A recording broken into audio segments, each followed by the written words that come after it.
Por la señal de la Santa Cruz de nuestros enemigos, líbranos, Señor Dios nuestro, en el nombre del Padre, y del Hijo, y del Espíritu Santo.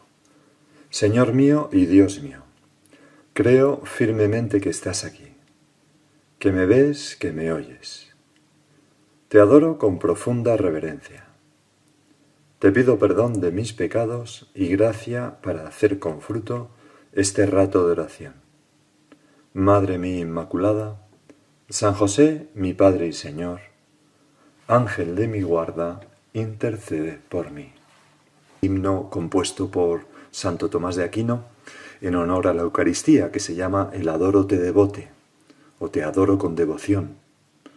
Luego lo leeremos al final, pero empieza así: Te adoro con devoción, Dios escondido, oculto verdaderamente bajo estas apariencias. A ti se somete mi corazón por completo y se rinde totalmente al contemplarte. Si haces este rato de oración, como yo tengo la suerte de poder hacer delante de Jesús en el sagrario, es una manera estupenda estos días de comenzar, diciéndole al Señor que le adoramos con devoción, Dios escondido, oculto verdaderamente bajo estas apariencias, y que nuestro corazón se le somete y se le rinde totalmente a nuestro Señor. Y hoy, en el Evangelio de la Misa, tenemos este pasaje del Sermón de la Montaña. En aquel tiempo dijo Jesús a sus discípulos: ¿habéis oído que se dijo ojo por ojo, diente por diente? Era como una norma moral de los antiguos, y es un avance respecto a la ausencia de norma moral. O sea, hay que entender que antiguamente, si tú matabas a un miembro de mi familia, yo te exterminaba a ti y a toda tu familia. Era un poco la norma. Si tú me robas algo de mi tierra, yo arraso la tuya, ¿no? Y frente a eso, la ley del talión, ojo por ojo y diente por diente, viene a decir, bueno, tú me matas uno, yo te mato uno. Tú me robas uno, yo te robo uno. Es un avance pequeño, pero cierto avance en la justicia, ¿no? Y es la ley que imperaba en tiempos de nuestro Señor Jesucristo. Pero yo os digo, nos dice Jesús, como si dijera, vale, bien hasta ahora, pero a partir de ahora, como contáis con mi gracia, con la gracia que yo os voy a conseguir, como contáis con la acción del Espíritu Santo, ya podéis hacer mucho más. Y podéis vivir de una manera que os va a hacer mucho más felices. Y entonces nos dice, pero yo os digo, no hagáis frente al que os agravia. Al contrario, si uno te abofetea en la mejilla derecha, preséntale la otra. Al que quiera ponerte pleito para quitarte la túnica, dale también el manto. A quien te requiera para caminar una milla, acompáñale 2. A quien te pide, dale. Y al que te pide prestado, no le rehuyas. Me imagino, Señor, que algunos de los que te escucharan y de los que te estaban escuchando pensaron, pero esto es ser tonto. O sea, si te dan poner la otra mejilla, al que te pide darle el doble, al que te requiere para una cosa darle tú más espontáneamente, esto es de tontos. ¿Cómo vamos a hacer esto? Pero así pensamos a veces los hombres, pero equivocadamente. Porque el Señor, en este breve evangelio, nos hace una llamada a la mansedumbre, que es una virtud maravillosa, pequeña virtud, pero que no tiene, la mansedumbre, que es no corresponder con violencia a una violencia, no vengarse, no corresponder con una impertinencia a una impertinencia, sino poner por encima de eso la caridad, ¿no? Dejar pasar, callar, etcétera. Todo ese conjunto de actitudes, ¿no? Es la virtud de la mansedumbre. Bueno, pues la mansedumbre no tiene nada que ver con ser tontos, o con carecer de empuje, o con carecer de fuerza de carácter, o con no tener personalidad. Todo lo contrario. La persona mansa es una persona que tiene mucha fortaleza de carácter, mucho dominio de sí y de sus pasiones para ser capaz de callar ante una ofensa y no perder los papeles, no ponerse histérico gritando, no pergeñar una venganza para esa persona. La persona mansa, la que tiene la mansedumbre, es una persona que es capaz de sobrellevar una pequeña herida por un desamor de alguien, por un agravio, y que eso no se convierta en un foco de infección que envenene toda su vida, sino que está un poco por encima, tiene un corazón grande, dice, bueno, pues ya está, habrá tenido un mal día, y lo deja pasar. Y vive mucho más feliz, porque no tiene siempre presentes las ofensas de los demás, es capaz de olvidar, de perdonar. Y frente a una persona así que es tan atractiva, pues tenemos un ejemplo de persona sin carácter y cobarde en el rey Ahab, que es el protagonista una vez más de la primera lectura. El rey Ahab es aquel mismo rey que perseguía a Elías impulsado por su mujer Jezabel y que quería matarlo y que mató a todos los profetas del Señor menos a Elías, que se escondió, ¿no?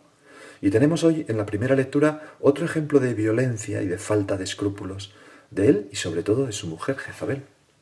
Por aquel tiempo, Nabot de Jezrael tenía una viña junto al palacio de Ahab, rey de Samaria. Ahab habló a Nabot diciendo, «Dame tu viña, para que pueda tener un huerto ajardinado, pues está pegando a mi casa. Yo te daré a cambio una viña mejor, o si te parece bien, te pagaré su precio en plata». Le hace una oferta, ¿no? No es que se la quisiera robar, simplemente se la pedía y le hacía una oferta mejorada, vamos a decirlo así. Pero Nabot era un hombre sentimental y le respondió a Ahab, «Dios me libre de cederte la herencia de mis padres». A veces ocurre esto, ¿verdad? Que mi padre plantó maíz y yo voy a plantar maíz. Hombre, pero va a ser mucho mejor si planta usted esto otro que le va a dar más fruto. No, no, no, no, mi padre... ¿no? ¿Cuántas veces se ve esto a veces? Se fue Ahab a su casa abatido y enfadado por la respuesta que le había dado Nabot de Jezrael. «No te cederé la heredad de mis padres». Se postró en su lecho de cara a la pared y se negó a comer, como un niño pequeño. «Pues ahora no como». ¿Por qué? Porque estaba enfadado. ¿Por qué? Porque no era manso, no era capaz de tener esa grandeza de corazón, esa fortaleza de carácter para decir, bueno, pues ¿qué le vamos a hacer? Si la viña es suya y no me la quiere dar, pues no se ha portado muy bien conmigo, pero bueno, ¿qué le vamos a hacer? Está en su derecho. Pues no, él como un niño, la pataleta, y siendo rey, ¿no? Y se pone de cara a la pared y ahora no como. Jezabel, su mujer, se le acercó y le dijo, «¿Qué te pasa que estás entristecido y no comes alimento alguno?» Él le respondió, «Hablé con Nabot de Jezrael y le propuse, véndeme tu viña», y le cuenta pues todo lo que ha pasado. Y Jezabel, su mujer, le replicó, «Ya es hora de que ejerzas el poder regio en Israel. Levántate, come y se te alegrará el ánimo. Yo mismo me encargo de darte la viña de Nabot de Jezrael». Y es muy impresionante porque Ahab se deja hacer. Es como un carácter tan flojo. Él no se atreve a hacer nada, pero si alguien lo hace por él, pues él mira a otro sitio. Porque ¿qué fue lo que hizo Jezabel? Pues escribió unas cartas con el nombre de Ahab y las selló con el sello de él. Le pediría el sello, evidentemente. Ahab no es completamente, ¿cómo diría yo?, ajeno a todo este tejemaneje de Jezabel. Las selló con el sello de él, enviándolas a los ancianos y notables que vivían junto a Nabot. En las cartas escribió lo siguiente, «Proclamad un ayuno y sentad a Nabot al frente de la asamblea. Frente a él sentad a 2 hombres, los hijos de Belial, que testifiquen en su contra diciendo, tú has maldecido a Dios y al rey. Entonces lo sacaréis fuera y lo lapidaréis hasta que muera». O sea, Jezabel pergeña un asesinato. Los hombres de la ciudad, los ancianos y notables que vivían junto a Nabot, hicieron tal como Jezabel les ordenó. Colaboraron en el mal. No fueron capaces de levantarse y decir, no, yo no hago esto, que no es justo. Son personas débiles de carácter, que colaboran simplemente con su negativa a ir en contra. Nosotros no podemos hacernos cómplices del mal, nunca. A lo mejor no veremos estas cosas, ¿no? Pero a veces tenemos que salir en defensa de alguien o lo que sea. Bueno, llegaron los 2 hombres hijos de Belial, se sentaron y dijeron, Nabot ha maldecido a Dios y al rey. Lo sacaron fuera de la ciudad y lo lapidaron a pedradas hasta que murió. Enviaron a decir a Jezabel, Nabot ha sido lapidado y está muerto. En cuanto Jezabel oyó que Nabot había muerto lapidado, dijo a Ahab, levántate y toma posesión de la viña de Nabot, el de Jezrael, al que se negó a vendértela por su valor en plata, pues Nabot ya no está vivo, ha muerto. Apenas oyó Ahab que Nabot había muerto, se levantó y bajó la viña de Nabot, el de Jezrael, para tomar posesión de ella. tan contento, como un niño irresponsable. Cuando hay veces que cuando tenemos mucho interés en algo, justificamos todo. Cosas grandes y cosas pequeñas, porque las pasiones nos ciegan. A veces tenemos tanto interés en demostrar que tenemos la razón que somos capaces de mentir. O tenemos tanta razón, tantas ganas de demostrar que tenemos razón que somos capaces de atacar a la persona para desprestigiarla y que nos den la razón. O a veces tenemos tanto interés en algo que nos engañamos diciendo, bueno, no pasa nada, cuando sí que pasa. Cuando es un desamor, una infidelidad, ponernos en ocasión de ofender a Dios y a nuestra familia. De los pecados ocultos, escóndeme, Señor, no me dejes cegar por el interés, ¿no? A veces se dice ese refrán que hay gente que prendería fuego a tu casa para freírse él un huevo, ¿no? Hay gente que está dispuesta a hacer una cosa horrible para conseguir una pequeña cosa que tenemos tanto interés. Es, Señor, necesario tener ese amor grandísimo a la justicia. Lo que es del otro, yo no se lo puedo quitar.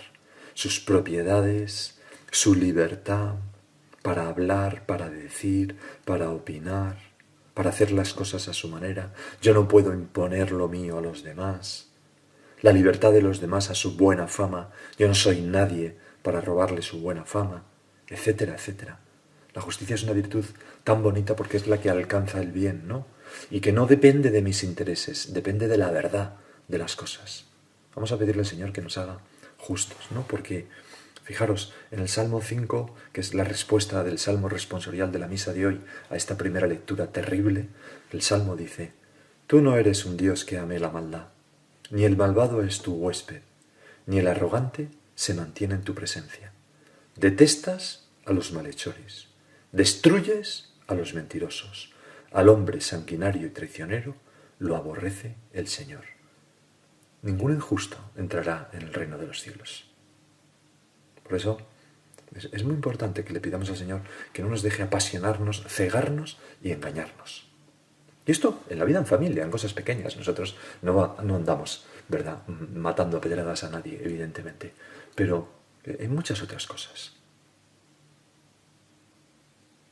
Y cuando Señor había pensado, pues, seguir hablando, pues, de la mansedumbre, de esta virtud, tropecé con un comentario de mi amigo, el sacerdote José Fernando Rey, ¿no?, de este evangelio que me encantó. Y digo, pues lo tengo que decir. Es mucho mejor esto. Y es que dice este sacerdote que realmente, leyendo este evangelio, que voy a volver a leer, habéis oído que se dijo, ojo por ojo, diente por diente. Pero yo os digo, no hagáis frente al que os agravia. Al contrario, si uno te abofetea en la mejilla derecha, preséntale la otra. Al que quiera ponerte pleito para quitarte la túnica, dale también el manto. A quien te requiera para caminar una milla, acompáñale 2. Pues decía que viendo este evangelio, Jesús es el que puso la otra mejilla, verdaderamente. Pusiste, Señor, la otra mejilla a Judas para intentar recuperarle en aquel beso en el momento de su traición, cuando te entregó. Pusiste la otra mejilla en aquella bofetada al siervo del sumo sacerdote, al que no fulminaste inmediatamente. Pusiste tu mejilla a los golpes y salivazos, o sea, en la pasión. El Señor es quien ha puesto su otra mejilla una y otra vez durante su pasión. Pero ahora, más aún, ha puesto su mejilla en la Eucaristía. Esa es la última mejilla de nuestro Señor Jesucristo. Se queda ahí disponible a todo. Se queda ahí, ¿cuántas veces hay, por ejemplo, pues ha habido a lo largo de la historia algún sacrilegio, ¿no? Personas que han cogido las formas y las han pisado, por ejemplo. Ahí precisamente aquí cerca de Madrid, en el Escorial, se conserva un milagro eucarístico. Se ve una forma que en Flandes, ya es de hace siglos, pues en un sacrilegio unos ladrones robaron una iglesia, se llevaron tal y se cayeron unas formas y los soldados de allí, de Flandes, pues los pisotearon las formas, ¿no? Y en una de esas formas se quedó como la marca de los clavos de la bota y sangró por cada uno de esos clavos. Y se conserva en el Escorial. Bueno, pues el Señor, la última mejilla del Señor es La Eucaristía. Ahí está, disponible a todo. ¿Qué haremos nosotros? Señor, pues acariciarte en la Eucaristía y besarte con nuestro amor. Quizás salir a misa, al comulgar, pedirte perdón por los desagravios. Luego se nos habla de despojarnos de la túnica y el manto. ¿Quién fue el que hizo esto? Jesús, en la pasión. Allí le despojaron de todas las ropas. Jesús en su pasión se despojó de toda su grandeza, pero más aún se despoja en la Eucaristía. Se quita hasta el manto y la túnica de sus apariencias, no solamente de las apariencias divinas, sino de las apariencias humanas.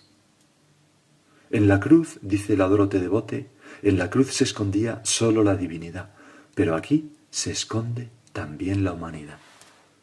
Verdaderamente, Señor, ahí es donde tú has cedido la túnica, el manto y todo.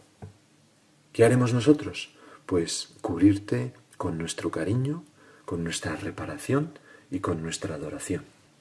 Recuerdo haber oído contar cómo una señora se acercó un día en su parroquia, en esos tiempos después del concilio, en que algunos sacerdotes estaban pues un poco desconcertados y empezaron como a experimentar cosas que no estaban bien, ¿no? Por ejemplo, el dar la comunión a todos los fieles bajo el pan y el vino, bajo las dos especies, que se puede hacer en las bodas solamente a los novios y a los padrinos, pero no se hace a todo el mundo, no por nada, sino por respeto a que es muy difícil que no caiga alguna gota de la sangre de Cristo, ¿verdad? Y se quede por ahí. Bueno, pues un sacerdote estaba haciendo esto, daba la comunión mojando la sagrada forma en la sangre de Cristo y inevitablemente pues alguna vez caía una gota sobre la alfombra en donde estaba. Y la mujer se dio cuenta, esta mujer, de que había pues varias manchas de la sangre de Cristo en esa alfombra. Y le dijo al sacerdote, mire, le compro una alfombra nueva y me da esa. Y entonces recortó el trozo de alfombra donde se veían, o de moqueta, donde se veían las gotas de la sangre de Cristo, ya secas, lo puso en un cuadro, en un marco muy rico, con un cristal, y lo tenía en su casa. Y cada vez que entraba, hacía una genuflexión ante ese cuadro, porque estaba la sangre de Cristo, realmente. Estaba Cristo allí. Hacía una genuflexión pidiéndole perdón por la falta de delicadeza con que le estaban tratando. Seguramente sería un sacerdote bueno, y cambiaría a lo largo del tiempo, ¿no? Pero no me quiero fijar en el sacerdote, no, me quiero fijar en la mujer, que cómo supo revestir con cariño y con adoración a Jesús. Y luego se habla en este Evangelio de acompañar no una milla, sino dos. ¿Quién fue el que acompañó al hombre verdaderamente? Pues Jesús, en su pasión. Cogió su cruz, cargó con todos nuestros pecados y nos acompañó a todos en nuestro sufrimiento. Jesús acompañó al buen ladrón. Jesús nos acompaña a ti y a mí en su pasión, pero más aún y durante más tiempo nos acompaña en la Eucaristía.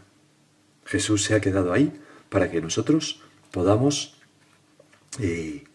sentirnos acompañados desde el primer momento de nuestra vida hasta el último momento en que, si Dios quiere, un sacerdote vendrá y nos traerá el viático para ese último viaje al más allá y nos dará el cuerpo y la sangre de Cristo. Vamos, Señor, nosotros a acompañarte a ti, y si lo hacemos así, si nos comportamos de esta manera mansa, en primer lugar con nuestro Señor Jesucristo, que más que comportarse mansamente es comportarse humildemente, porque tu Señor jamás nos ofendes, pues estaremos muy felices. Cuando el Señor nos dijo aquella otra frase, aprended de mí que soy manso y humilde de corazón, siguió diciendo, y encontraréis descanso para vuestras almas. Hay mucho descanso de rabia, de enfado en la mansedumbre. Vamos a pedírselo al Señor. Y vamos a terminar acudiendo a nuestra Madre la Virgen, pidiéndole que nos ayude a tratar muy bien al Señor en la Eucaristía, porque Él es el que puso la otra mejilla, el que se despoja de su túnica, de sus apariencias, y el que nos acompaña a lo largo de toda la vida.